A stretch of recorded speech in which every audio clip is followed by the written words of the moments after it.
Welcome to another episode of the Businesstalk podcast. I'm Deepak, your host for today's episode from India. We are delighted to welcome Dr. Santiago Gallino, the Charles W. Evans Distinguished Faculty Scholar and Associate Professor of Operations, Information and Decisions at the Wharton School of the University of Pennsylvania, as our esteemed guest on this episode. Dr. Santiago Gallino also serves as an Associate Professor of Marketing at the Wharton. Professor Santiago focuses his research on how retailers navigate digital transformation and optimize in-store operations, often working closely with companies as a researcher and consultant. His award-winning work appears in leading journals including Management Science, Manufacturing and Service Operations Management, Operations Research, the Journal of Marketing, Sloan Management Review, and Harvard Business Review, and is frequently highlighted in popular press. Before joining the Wharton School, he was a faculty member at the Tusk School of Business at Dartmouth. He earned his PhD in Operations and Information Management and a Master's in Statistics from the University of Pennsylvania as a Fulbright Scholar, holds an MBA from IAE Business School, and completed his undergraduate training in Electrical Engineering at the University of Buenos Aires. Today, Dr. Santiago Gallino joins us to delve into his seminal work, Are Everywhere Stores the New Face of Retail? Exploring how omnichannel retailers can deepen customer engagement and enhance logistics by leveraging non-traditional sales and fulfillment locations. Let's not keep you waiting. Please join me in welcoming Dr. Santiago Gallino to the podcast. Dr. Gallino, we deeply appreciate your gracious acceptance of our invitation. It is an honor and privilege to have you with us today. Oh, no, thank you, Deepak, very much for the invitation, and I look forward to the conversation. Thank you. Professor, your research proposes a paradigm shift from traditional retail models. How did you arrive at the concept of everywhere stores? And what specific retail trends or challenges prompted this investigation into non-traditional sales and fulfillment locations? Well, so I think that the idea behind the everywhere store is, I think, a consequence of something that as customers we all do all the time. That is like detect products that other people are wearing, products that we find in a house when we are invited in, or in a hotel, and we test the product, use the product, like the product, dislike the product. And that is something that has been happening for centuries, probably. I think the opportunity of what we argue in the article is that today it is possible for companies, both brands and retail companies, to tap on that underlying customer behavior and use that in a way that I think in the past was probably not easy to do, but today with the digitization of the customer interaction with companies, it is possible. So I don't see this as something that is going to move customers away completely from the traditional retail channels, of course. But I think that over time, it's going to become more and more prevalent and an interesting avenue for brands and customers to discover new products. Professor, you argue that the cornerstone of retail location has expanded beyond brick and mortar stores. Can you walk us through how this shift challenges the conventional wisdom that real estate and physical presence are paramount to retail success? Yeah, so I think that the traditional retail format where location is paramount is again is still alive and well. But as I was mentioning before, the opportunity comes with the digital technologies that can enable the kind of the distributed locations to a level of capillarity that in the past was not an option. And why this can be a potential interesting avenue for companies to explore? Well, because I think that these new locations can potentially drive stronger trust in the product, in the sense that we always have this potential challenge that when we see a product in the store, we cannot actually test it. We cannot actually use it because it's at the store. And so that already creates a constraint. We can suspect that, well, given that the store already bought the product and has the product in the store, has an incentive to try to push the product to me in a sense. And so those things like are potential concerns in building trust. Now, with these kind of decentralized models where the customer meet the product in the environment that is supposed to be used, it could be a sofa, it could be a knife, it could be another kitchen appliance. The customer will actually test it, use it, enjoy it, and explore features with a level of authenticity that is not easy to achieve in a traditional retail setting, and that will naturally create an additional trust. And at the same time, you can think that there is an interesting level of convenience because you are already at the place and you are already in need to use the product. And so the fact that you don't need to make the trip to the store is definitely having a kind of a convenient factor that is I will argue more appealing than the traditional retail setting. Professor, your framework identifies four distinct omnichannel approaches. Why do you believe this categorization is essential for retailers to understand? And which of these models do you see gaining the most traction with consumers? Yeah. So with two co-authors and good friends, we developed this framework that first tries to disentangle two fundamental roles that the retailer has. One is providing information to the customers about the product, and the other one is fulfilling the product.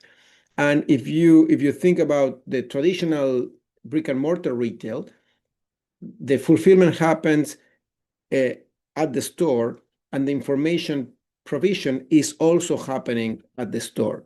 So both things are happening offline in the physical world. Now, the first transition that we as customers experience and retailers develop was to move both things to the digital world. And that is when the retailers start opening digital stores. And the kind of the eruption of online channels for many of the traditional retailers that then start offering the information of the product online, and the fulfillment was with a click in the online website and then delivered to the customers' homes. And so these shows that the two fundamental features, fulfillment and information, are still present, but where the customer get those two benefits from the interaction with the retailer move to the digital space. Now, the other thing that happened is that over time, these two kind of, you could argue, like forms of retail that were exclusively playing in the online or the offline channels start to merge, and retailers start offering buy online, pick up in the store. And that, if you think about that innovation in terms of these two aspects of fulfillment and information, that is showing that the customer is getting the information online because it's buying online, but then the fulfillment is happening in the store. And on the other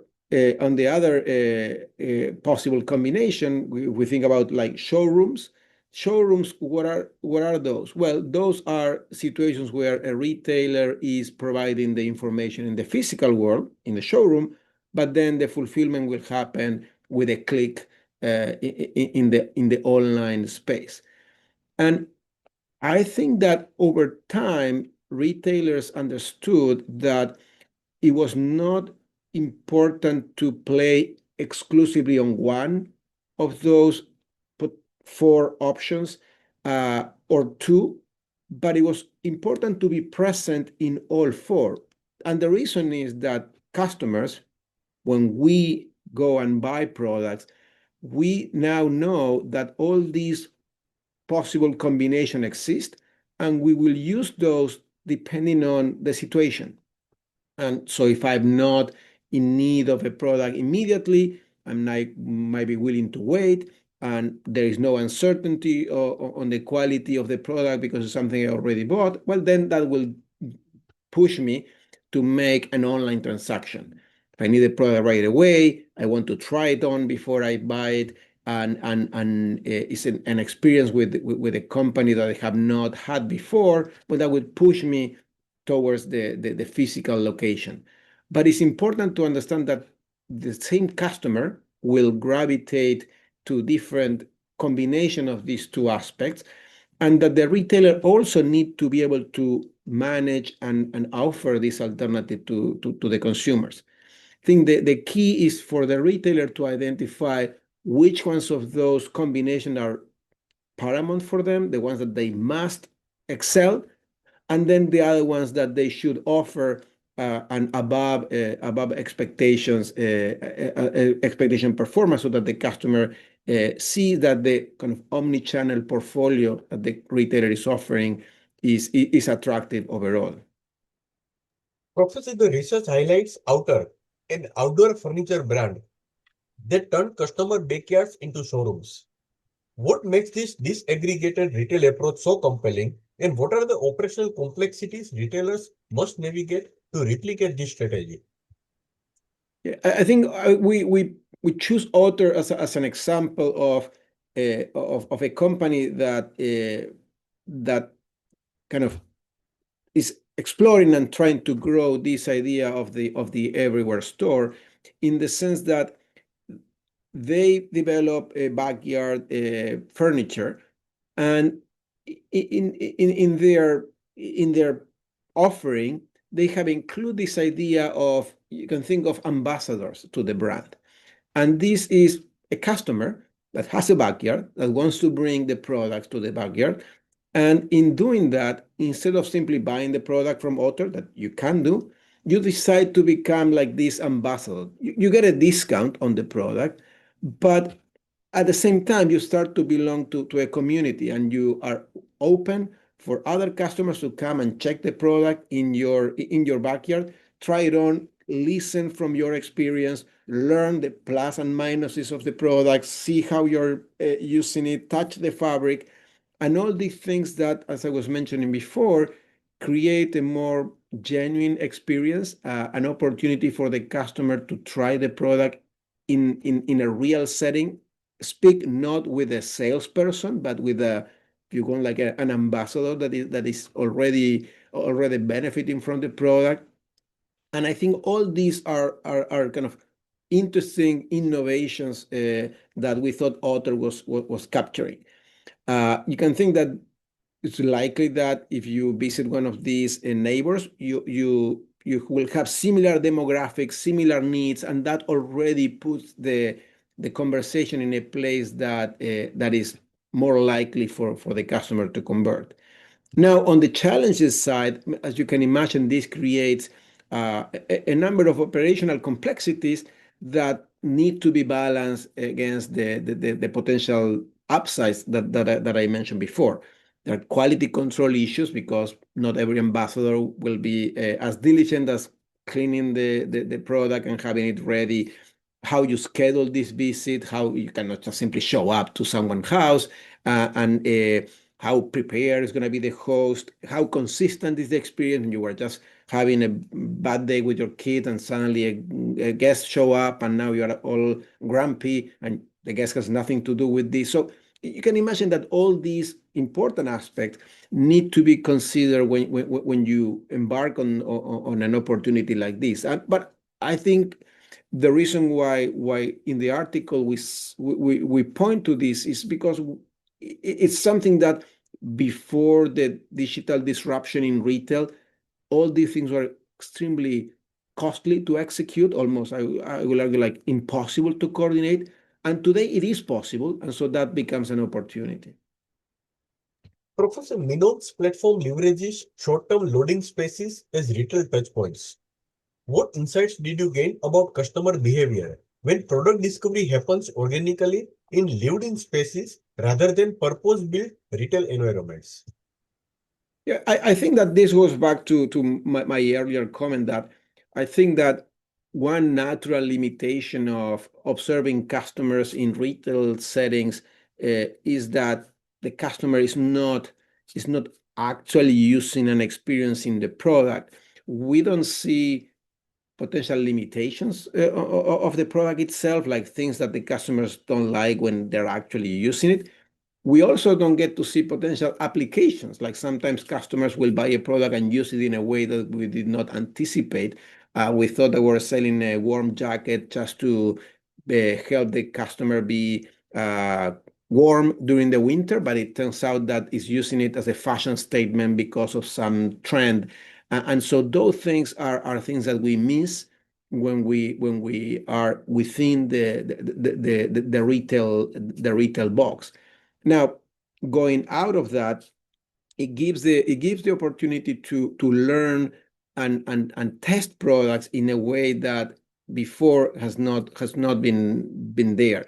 And I think that is where brands have an opportunity not only to push or sell the more successful products, but also a big opportunity to experiment and learn from these interactions. Professor, your research introduces the concept of distributed inventory through platforms like WareCloud, which uses residential locations for storage. How does this logistics innovation reshape supply chain efficiency, and what are the primary barriers to widespread adoption? So I think that part of the article try to show the flip side of these kind of everywhere store and put the emphasis on the kind of the everywhere inventory. And we choose the example of work clouds because I think it's a very creative and innovative concept in these kind of decentralized supply chain or decentralized logistics. So you can think of what work clouds does as the Uber of supply chains, where it's not only that you have customers that place orders in a decentralized way, it is also that the companies themselves are able to locate inventory in a network of micro warehouses that in reality are garages or rooms in houses of customers that have space and the time and willingness to engage with the company. And not only that, there are also drivers that are willing to pick the product from these micro warehouses and do the routes in a way that that creates an ecosystem of those micro warehouses and the drivers that do the routes that is sustainable for these kind of online deliveries. Now, this, of course, is not intended to be the main delivery method for an online retailer. And I think it has the attractiveness of being flexible to ramp up and ramp down during peak seasons, and flexible to explore new areas where maybe you're not serving today and you want to expand as a brand. And these, I think, are the most kind of attractive applications of a system like this. Over time, once it gets stable and more permanent in the region, then it can become part of the regular operation. But it gives you a flexibility and a ability to react that in the past, again, without these digital technologies, was not possible. Now, what are the challenges? Well, first, like inventory visibility. So how you set up a network where all these micro warehouses report on the inventory availability, how that is transparent not only to the work clouds in this case, but also to the brands. I think that is where digital technologies have made a big progress in recent years, and now are enabling those things for happen. Similar to what I was mentioning before, of course, when you start to decentralize this thing, there is a risk of standardization, compliance, how you make sure that these things are happening in a consistent way. That's kind of probably the bread and butter of logistic operations, and how you coordinate and route all these deliveries. I think that similar to what I was pointing out before, this is an interesting concept that is evolving, and kind of many companies, large and small, have tapped into this type of ecosystem as a way to ramp up production capacity or delivery capacity in a way that in the past was not an option. Professor, meeting customers in non-traditional spaces introduces new risks, including the perception of intrusiveness. How do brands maintain authenticity and trust while operating in intimate, native environments, and what safeguards are necessary? Yeah, so I think that's a good question. I think it is important for the brands and these spaces that will thrive when authenticity is there. At the same time, you need to be mindful of what can come across as intrusive. And that, I think, is something that should be avoided.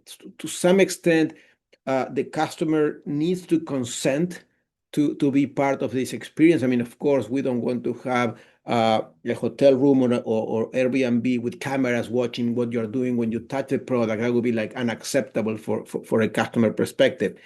And so I think that needs to be a consent and a clear communication to the customer that it's in an environment where many of the products that they are interacting with are for sale, are for show. And that, I think, is something that, if you communicate, lowers the risk. At the same time, like I was mentioning in the Manoa case, it will require some host training. So the fact that you are now relying on a decentralized network of potential showrooms or places where the customer will interact with the product will require some level of training and allowing those many times not employees, but as I was referring before, ambassadors, to be aware of what are the expectations, what is the process they should go through, what to expect from the customers, and have, I think, the transparent process both for the host, for the customers when they're having those interactions. I think that the goal here is that authenticity is the benefit. The host should be there and make the customer feel like a guest, not like a customer that you're trying to sell something. And being careful in that interaction is important. And I think that as long as the kind of the intrusiveness factor is removed, I think this interaction can be positive. Professor, not all products are suited for everywhere stores. How do you advise brands to assess whether their products are well aligned with this disaggregated retail approach? And are there specific categories that show the greatest promise? Yeah. Yes. So that's also, I think, an important question and a good clarification. Of course, we're not thinking of this as something that is relevant or applied to any product category. We're thinking of product categories with high touch. So where touching and experiencing the product is part of the decision making. It's like high consideration. So something that will involve kind of a relatively speaking, like an investment from the customer perspective. We're not going to do this for a can of soda. We can do this for a coffee machine, for a mattress, for a sofa, for a table setup, for a nice set of cooking knives. So some high level of consideration there. And the other thing that I think is important is where these products should be like context dependent. So there is some value to see the product on site. Like, so it's like, that's why if you look at what brands and type of products are mostly engaging with this type of everywhere store experience, are those that are experiential, high consideration, and where the context itself will help the transaction. So I think you should, if you are a brand owner or if you are thinking of kind of exploring this, you should think like, does the context help improve the conversion for my product? And if the answer is yes, well then say like, well, then you are closer to being kind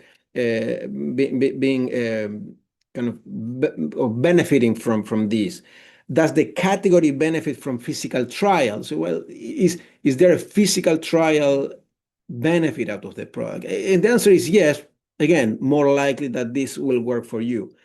Do logistics justify centralization? So it is an opportunity for centralized logistics with a very capillary network of sales point or experiential point.